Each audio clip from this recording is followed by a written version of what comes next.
In some cities and towns, buses, trains, and subways are not accessible to persons with disabilities. Should all cities and towns change to accommodate people with disabilities? If so, who should pay for the change? Employers? Taxpayers? All people need daily mobility, which are provided by buses, subways, taxis, and others for activity of a daily life. It's necessary for public transport to be accessible for people with disabilities and people with difficulties for other reasons: elderly, pregnant women, people with small children. Even if there are positive attitudes towards people with disabilities and have elements of health and access to the vehicles, it is necessary that paths to transport terminals are in good condition.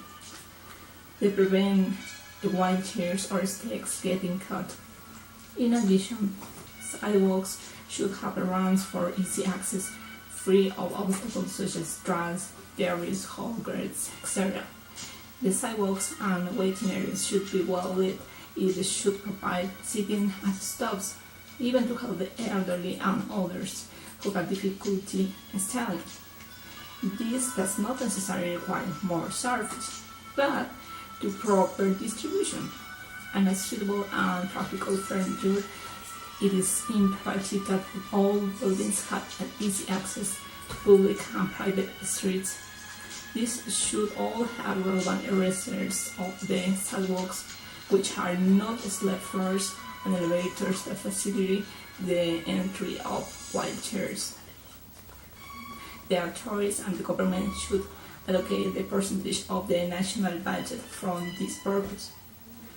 For these barriers are not obstacles to physical accessible education, cultures, or a social life. It also may avoid encourage social discrimination. The disabled should only have to adapt to their own homes, but also in public and private places.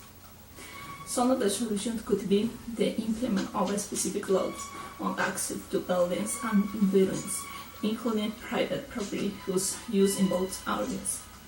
To be accessible, public transport should provide the implementation of technical measures to be progressively adapted, the adoption of the appropriate measures to facilitate the parking of private vehicles.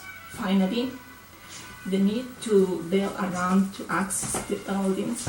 All these fundamental measures should be considered to facilitate the mobility of persons with disabilities.